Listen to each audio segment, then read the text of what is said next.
Hello and welcome to today's video from Stanley Gibbons at 399 Strand. Today we're going to look at some of the work of one of the most famous stamp forgers of all time, if not the most famous. Many of you will already know that that's Jean de Sperati. Now, Sperati was born in 1884 in Italy, and his early childhood was a perfect storm of how to create a stamp forger. He was naturally very gifted as a child, and at school he was actually able to forge his teacher's signature.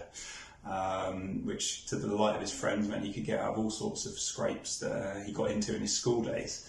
And now his family also had the perfect recipes to create a stamp forger. So his relatives actually owned a paper mill, his cousin.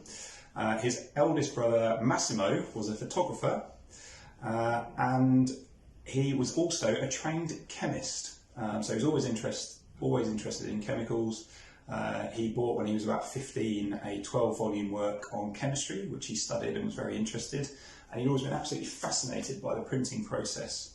Now, all of these combined together, you know, the photography, the knowledge of paper, the knowledge of printing, the knowledge of chemistry, he'd given himself the skills to be able to produce some of the greatest forgeries of all time, and forgeries that Sperati himself was very proud of. So his family had been in a little bit of trouble before, but Sperati always sort of skirted around the law where he could. And in 1930, he actually opened his own studio, specifically dedicated to producing what he called reproductions of stamps. And he would start, an early riser like me, he would start at 6 in the morning, and he would often work 14 to 16 hours a day producing his forgeries. Now, what made these forgeries so dangerous was that he would often bleach the design from genuine stamps, which preserve the things which are actually hardest for forgers to produce, which are the watermark, the paper and the perforations. So all three were perfectly genuine as reproductions, which meant when you held up to light, you see the watermark, you check the perforations, everything else is absolutely fine, which made them very, very dangerous forgeries even to this day. And I suspect, well, in fact, I know even now there are still Speratis sat in many great collections because they're so good. So we'll start off with the Nevis to give you an idea. This Nevis stamp, as you can see, there's two stamps there, and one of them is a Sperati forgery and one of them is a genuine. Now, I don't expect you to be able to see the difference precisely on video, except for maybe the slight colour difference, but that's kind of the point for Sperati. Most people didn't have the benefit of comparison. Most people didn't have the benefit of actually being able to, compare genuine with one of his reproductions. So it didn't matter to most people. Now you see as well on this die proof, I say die proof in inverted commas, this die proof is his signature. Now, one of the ways he skirted the law, it wasn't actually illegal to sell reproductions. So what he used to do was to sign the back of his stamps in pencil, and a very soft pencil as well. And the reason being, he knew for a fact it was very, very easy for that to just be erased, which he didn't see as his problem. He saw it as a sales opportunity. So often he used to sell them with the pencil signature, which would just be rubbed off later and fooled. Now, his forgeries are so dangerous that he actually kept he used to submit them for expertisation to various bodies, and he kept his, you're going to have to excuse my pronunciation, but a livre d'or, which was almost a book of gold, which were all his forgeries with expert certificates. So he was very, very proud of his output, quite rightly. But it was this skirting around the law which got him into trouble eventually. In 1942, he supplied a Portuguese dealer, so during the war. It was 18 stamps which had a catalogue value of over 200,000 francs. Now, for when it crossed the French border for export, he'd only declared the value as 40,100 francs. So he was arrested for basically tax evasion and export fraud with this deal, when he was supplying this dealer. Now, bear in mind at the time he was also supplying dealers all over Europe, often with this pencil signature, which would just allow them to be erased and traded as normal stamps.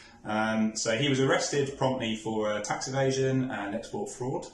And what was interesting about this court case is that they were sent to an expert Now, because they didn't have these signatures on, they didn't have any sort of Sperati reproduction on the back, they didn't have any indication in this shipment that they were forgeries, the first expert deemed them genuine, and the second expert also deemed them as genuine.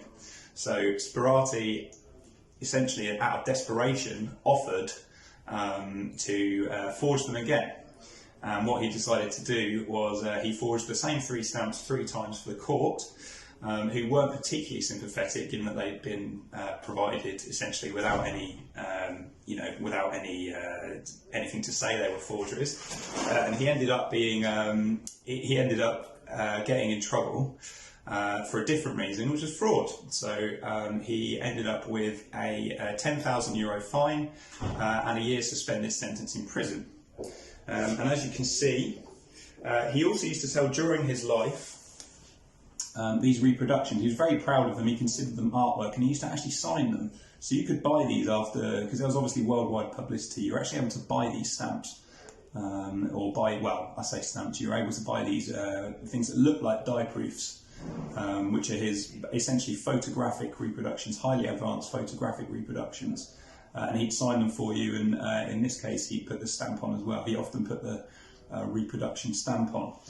And in the end, he came a cropper again because the French Dealers Association in 1948 essentially took him to court because he'd been caught supplying more stamps without any signature, without any reproduction stamp, and it was a large volume of money over a very long period of time.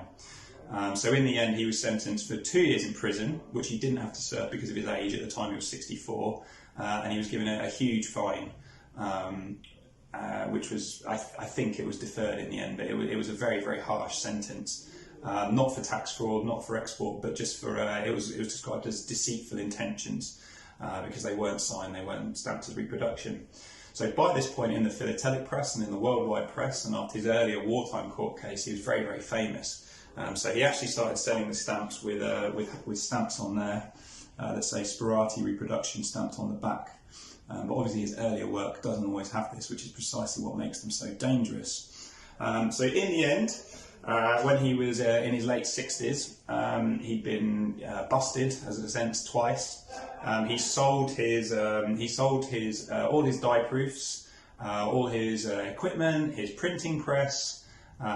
Basically everything that he used to produce these forgeries, he sold them to the BPA, the British Philatelic Association, who were able, so as you see with the Nevis, they're very, very similar, but what the BPA were able to do was to examine all the proofs in detail, and this gives you an idea of the scale of his work. The BPA published this, which contains plates and it contains text, and this is his life's work, and it's an instruction to the collector of how to identify his forgeries.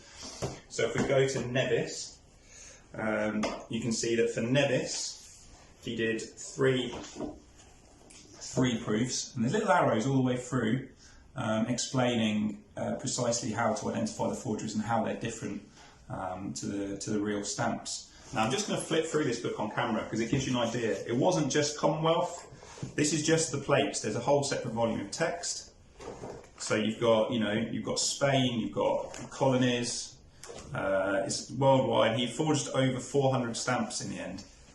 German states, any rare stamp, he was able to produce it photographically. France, all over the Commonwealth, Canada, Gibraltar, and whether it was overprints, postmarks, he was almost always able to produce a replica, and a very, very high standard one as well.